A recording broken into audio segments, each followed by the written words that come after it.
यहाँ सिर्फ 2 महीने या 6 महीने की बात नहीं कर रहा हूं।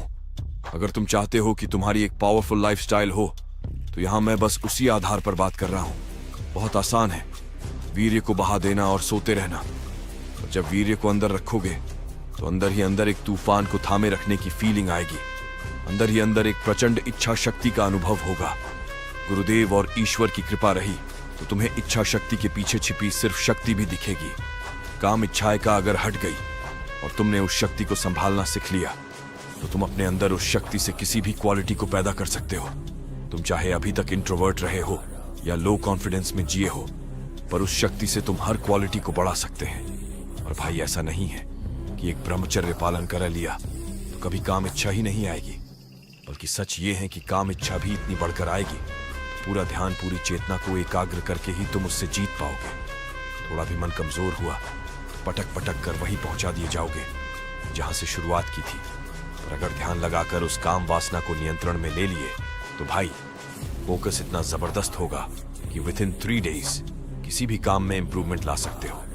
3 दिन बहुत सोच समझकर और खुद के रियल एक्सपीरियंस के बाद बोल रहा हूं। अब शुरुआत का पहला कदम इतना मजबूत करो कि जीवन के अंत तक ये पहलू मजबूत ही रहे।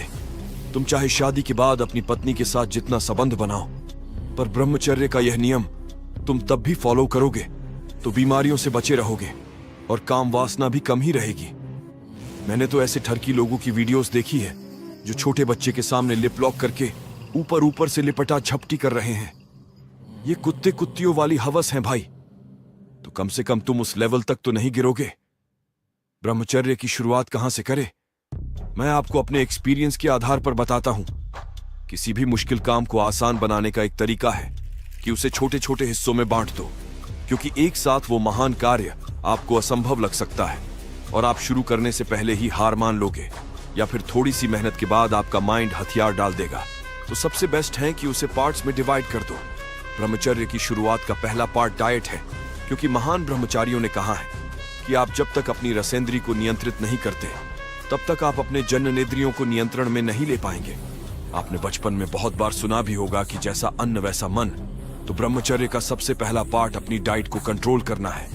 जानवरों जैसे हमेशा खाने की खोज में रहना पेट के तंत्र को हमेशा सक्रिय रखता है, और जब तक पेट का तंत्र सक्रिय है तब तक मस्तिष्क पूरी तरह से सक्रिय नहीं हो सकता, बल्कि खाते ही रहेंगे तो बॉडी भी एक टाइम के बाद डल होना शुरू हो जाएगी।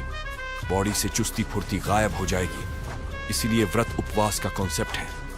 ब्रह्मचर्य अपने ही अंदर जानवर से ईश्वर की ओर बढ़ने की यात्रा है, या जड़ से चेतना की ओर बढ़ना भी आप कह सकते हैं। कुल मिलाकर विवेक जागृत करना है, और इसके लिए खाने का नियंत्रण जरूरी है। मैंने जब ब्रह्मचर्य का संकल्प लिया तो इतने खतरनाक अर्जेस आए थे कि बंदा पलंग पर ही करवट बदल बदल कर रात निकाल दे। कंटिन्यू 4 से 5 दिन तक अर्जेस चलते थे। रात भर लिंग स्टैंडिंग ओवेशन देता था, जिसकी वजह से दर्द भी होने लग जाता था। पर मैंने संकल्प तोड़ा नहीं, और एक बात समझ में गई कि अर्जेस चाहे कितने की आए पर रिस्पॉन्स नहीं दिया तो नेक्स्ट टाइम उनकी पावर कम हो जाएगी। पर उस टाइम इतने पावरफुल अर्जेस मेरा ब्रह्मचर्य तुड़वाने पर ही तुले थे। तब मैंने ध्यान दिया कि मैंने 11 का उपवास किया तो बीच में अर्जेस की साइकिल टूट गई। तब मुझे समझ आया कि अर्जेस और कुछ नहीं, बस बैटरी फुल होने का संकेत है। इसीलिए ऊर्जा के नियंत्रण के लिए बीच बीच में खाने को कम कर देना चाहिए। पर यह जितना आसान दिख रहा है उतना आसान नहीं है, क्योंकि 7 साल हस्तमैथुन का अभ्यास और फिर 3 से 4 साल गर्लफ्रेंड का साथ, मेरा पास इतना ज्यादा काम वासना से भरा हुआ था कि उससे पीछा छुड़ा पाना असंभव था।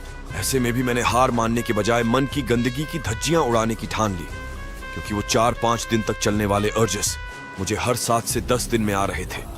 तब मैंने संकल्प लिया कि जब तक मेरा मन संतुलित नहीं हो जाता, जब तक मैं ब्रह्मचर्य नहीं कर लेता, तब तक मैं सिर्फ एक समय ही खाना खाऊंगा। और मैं सिर्फ दिन में खाना खाता था और रात के समय फल फ्रूट खाकर सो जाता था। और इससे शरीर भी कमजोर हुआ और वासना भी।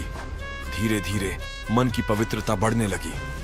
ये त्याग का बल भी आप मान सकते हो, क्योंकि त्याग करने से मन मजबूत होता है। ये भोजन त्याग का भी बल था कि वासना को कम होना ही पड़ा। मैंने फिर भी लगभग 2 महीने एक टाइम खाना खाया था। उसके बाद मुझे कमजोरी भी फील हुई, वजन भी कम हुआ।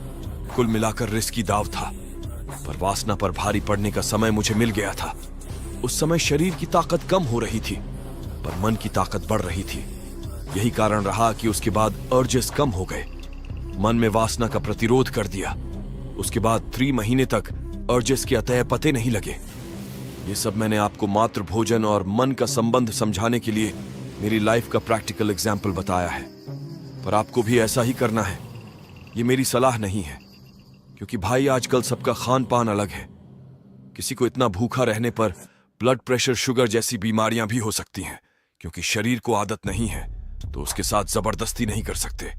मुझे तो 11 का उपवास और गुरुवार वगैरह के व्रत करने की आदत थी, इसलिए शरीर अनुकूल था। आप बस व्रत करने का नियम ले सकते हैं, बाकी ऑब्जर्वेशन करते रहो। जब भी लगे अर्जेस बढ़ रहे हैं, थोड़ा भूख को मार लो और भजन करो। ये पहला और जरूरी कदम है। इसके बिना नो फाप तुम कर सकते हो, पर ब्रह्मचर्य नहीं हो पाएगा। भाई मैंने ब्रह्मचर्य किया क्योंकि मुझे मृत्यु स्वीकार पर असफल जीवन नहीं। जय श्री राम।